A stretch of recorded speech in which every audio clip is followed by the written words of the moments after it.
민주당의 김두관입니다.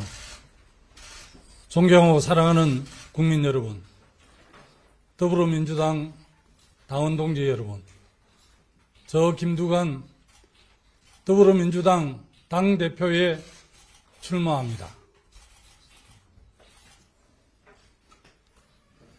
오늘 특별히 노무현의 도시, 지방분권과 국가균형발전의 상징도시 세종특별자치시에서 출마 선을 하게 돼서 각오가 새롭습니다. 오늘 특별히 바쁘신데 우리 세종시의회 임채성 부장님, 그리고 이기현 고문님, 염종원 고문님을 비롯해서 젊은 청년 당원 동지들, 세종특별자치시의 의회위원님들이 함께해 주셔서 특별히 감사를 드립니다.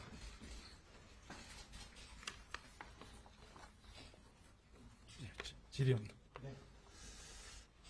네, 그러면 질의응답으로 넘어가도록 하겠습니다.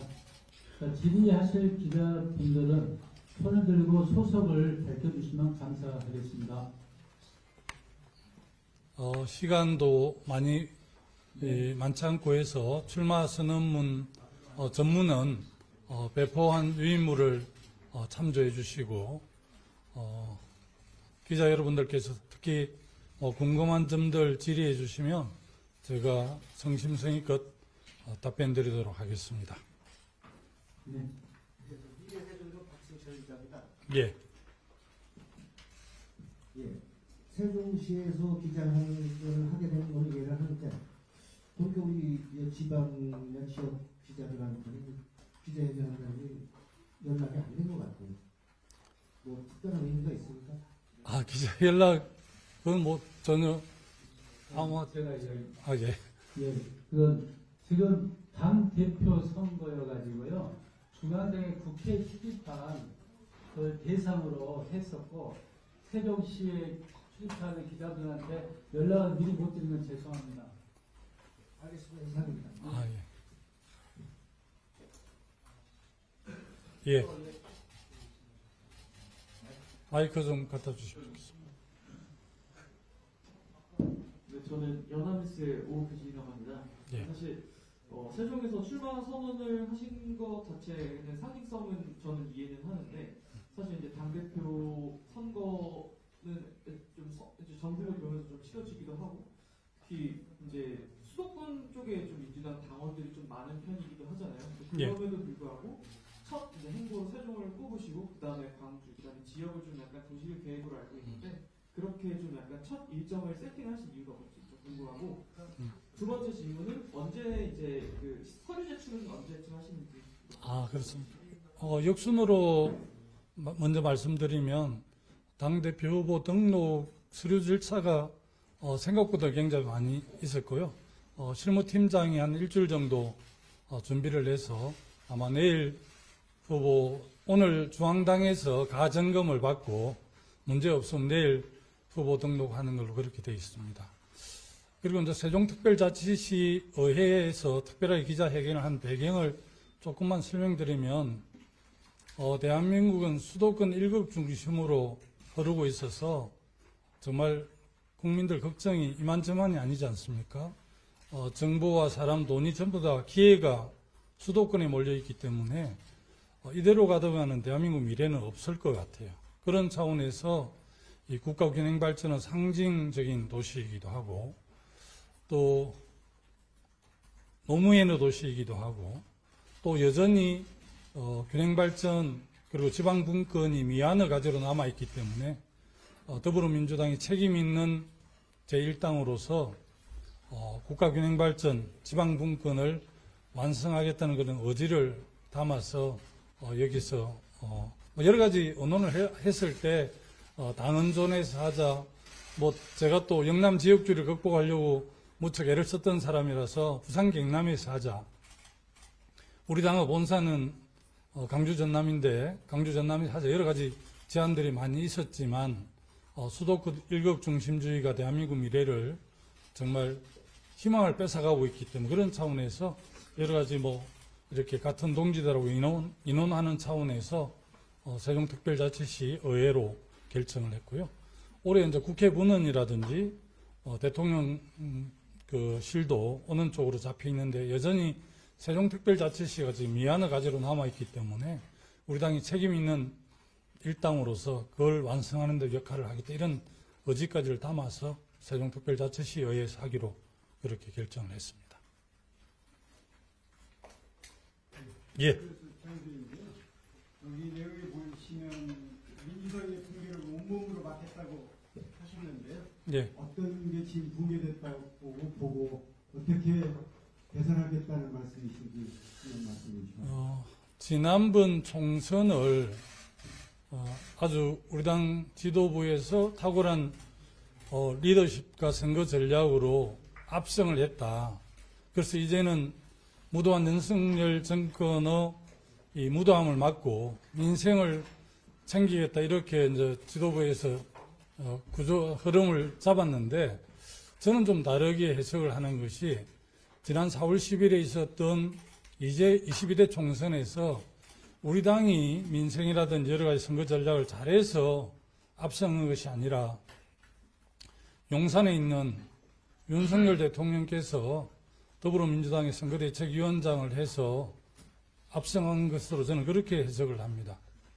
그리고 지금 그 윤석열 정부가 이제 국정 3년 차를 지금 맡고 있는데 우리 국민들이 얼마나 지금 힘들어 하십니까? 국정을 그야말로 아무런 국정 기조 중심 없이 그야말로 뭐 애교, 민생, 뭐 물가 또 여러 가지 해난에 대해서 엉망으로 하고 있음에도 불구하고 우리 당이 더불어민주당이 국민의힘보다 당 지지율이 낮는 것은 시사하는 바가 매우 크지 않습니까? 그리고 우리 당은 김대중 노무현의 정신을 이어오는 당이고 우리 민주당의 민주라는 DNA가 훼손당하고 있기 때문에 우리 민주당의 장점은 다양성과 역동성인데 이런 점들이 지금 사라지고 있기 때문에 이것을 살려내지 않으면 2년 후에 지방선거, 3년 뒤에 대선에 결코 승리할 수 없다는 많은 우려를 하고 있습니다. 당원들이 그렇게 생각하고 있기도 하고 저도 그런 인식을 같이 하고 있기 때문에 그런 차원에서 우리 당의 역동성과 다양성을 키워내겠다는 의지로 출마를 하게 됐습니다. 네, 또 질문을 하실 기자분 계십니다. 네, 한 말씀. 네, 뉴스 토마토 유지용입니다. 최근 민주당이 당원 주권주의 개념을 내세우고 있는데 그게 큰 방향에선 바람직하지만 약간 의도나 방식에서 문제가 있다는 지적이 있습니다. 이 맥락이 이제 이재명 전 대표의 사당화 논란과도 맞닿아 있는데요. 그래서 이제 중도층 이탈로도 이어질 수 있다는 우려가 있습니다. 이 당원에 대한 개념을 좀 어떤 식으로 풀어나가야 하는지 입장 궁금합니다.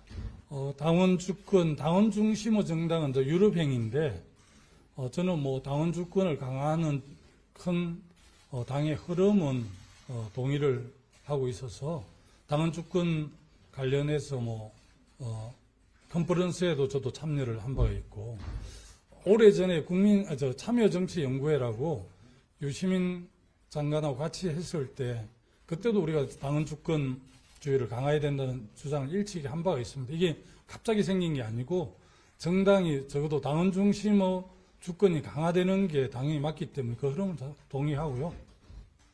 그래서 저도 뭐 지금 최고위원 출마를 보통 다 당원존에서 많이 하더라고요. 저는 그러나 뭐 다른 쪽에서 좀 갖겠다는 거고요.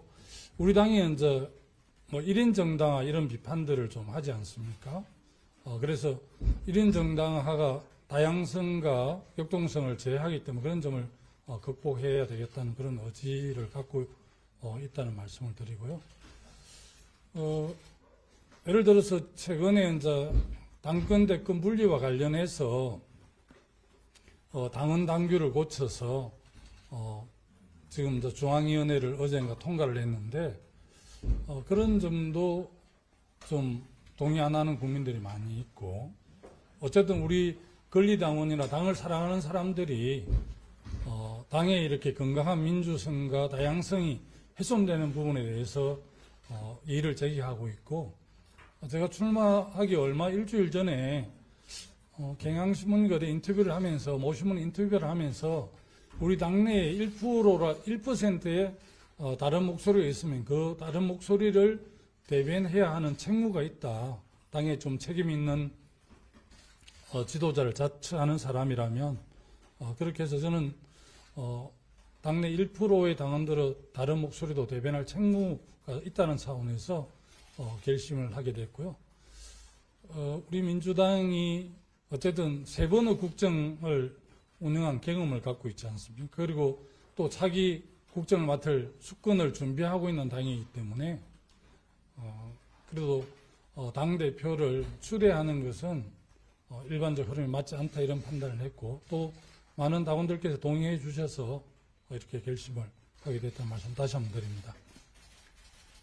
예. 한가닥 보안실장이라고 하는데요. 그 원내대표 출마하셨을 때 이재명 대표와의 어떤 이재명 대표를 지지하는 말씀을 하셨었고, 이재명 대표가 뭐 대선 주자로 분류가 되고 있는데, 뭐 내일 당대표 출마 선언을 하실 거라는 얘기들이 나오고 있는데, 이재명 대표와의 어떤 관계를 어떻게 맺을 것인지, 그리고 앞으로 이 중간대회에서 어떤 전략을 가지고 선거를 이끌어 나가실 생각이신지를 여쭙고 싶습니다.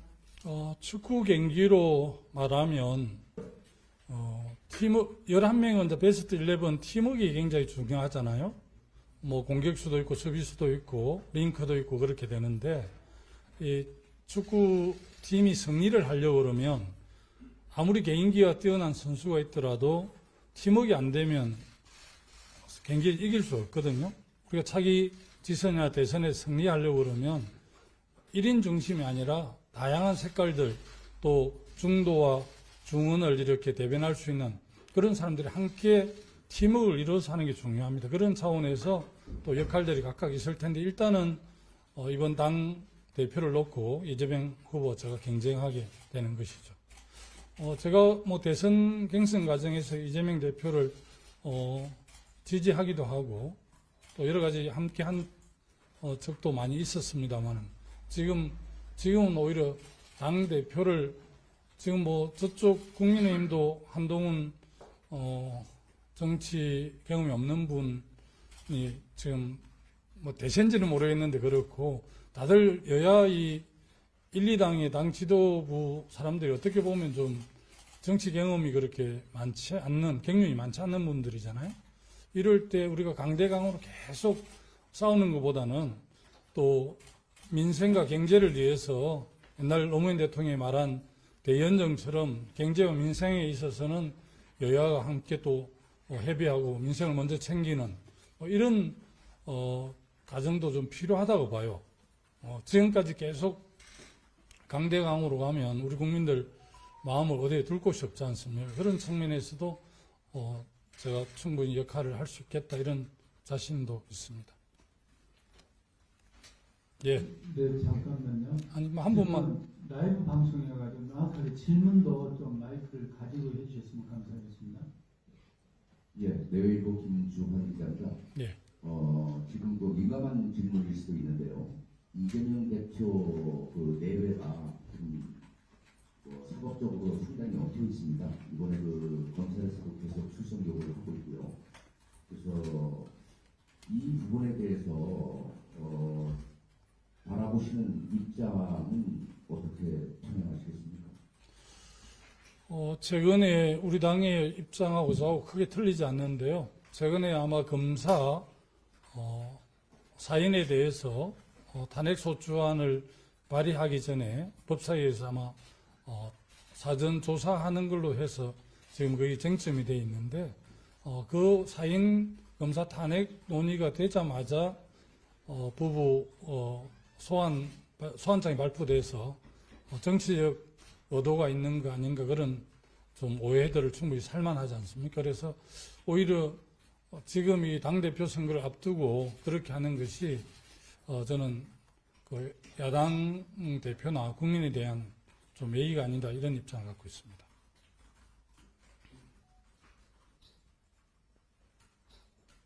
네, 더 질문 없으시면 기자회견을 마쳐도 될까요? 질문 예. 마지막 하는 걸로 정리하도록 하겠습니다. 예. 뭐 여러 인터뷰에서도 말씀하셨듯이 이제 당 중진이나 이제 참모분들께서 출마에 대해서 우려를 표한 걸로 알고 있습니다. 하지만 그 출마를 결심하게 되신 데에는 어느 정도 이제 득표율에 자신도 좀 있으셨다고 저는 보고 있는데 당내 지지나 이제 공감대가 있었는지 아니면 향후 판세는 어떻게 보시는지 궁금합니다. 좀 철학적인 이야기 같습니다만 큰 선거에 계산을 하지 않으면 하면 안 된다는 생각을 저는 갖고 있고요. 아까 말씀드렸듯이 1%의 다른 목소리도 대변해야 되는 책무가 있기 때문에 결심을 했고, 또 우리 당의 그 건강성이라는 게 다양성과 역동성인데 이런 점에 있어서 김두관 후보 역할들이 충분히 있기 때문에 뭐 승패에 연연하지 않고 단 2%가 나오더라도 끝까지 완주하겠다는 이런 결심으로 참여했다는 말씀을 드리고, 제가 어디 비유를 했는데 이번 월드컵에서 아르헨티나가 우승할 거니까 그냥 경기를 하지 말고 3대 0으로 아르헨티나가 승리하는 걸로 정리합시다, 이런 거하고 비슷한 이야기잖아요. 정성호 오선 의원께서 저를 염려해서 김두관 후보도 뭐 영남의 지도자고 또 중진이고 큰 역할을 해야 되는데 너무 표가 적게 나오면 덜레리 섰다고 오해하지 않는가, 이런 염려를 하시는데 뭐 염려해 주셔서 감사하다는 말씀드리고, 박지원 전 원장님, 박지원 의원님께서도 저한테 뭐 다른 이야기도 많이 했지만 거두절미하고 김두관 의원이 이 험한 판에 나와서 고생할 것 같아서 좀 말렸다, 이런 보도들을 하시던데, 여의도 문법이 익숙한 분들은 또 그런 염려를 많이 했지만 저는 국민과 당원을 보고 가는데, 국민과 당원은 우리 민주당이 수권정당이 되기 위해서는 반드시 선여 경쟁이 필요하다. 당이 또 견제와 균형 원리가 작동되어야 되는 거잖아요. 민주정당이라는 게. 그렇게 이해해 주시면 좋겠습니다. 네, 감사합니다. 이것으로 김두관 더불어민주당 당대표 후보 출마 선언 및 기자회견을 마치도록 하겠습니다. 감사합니다. 예.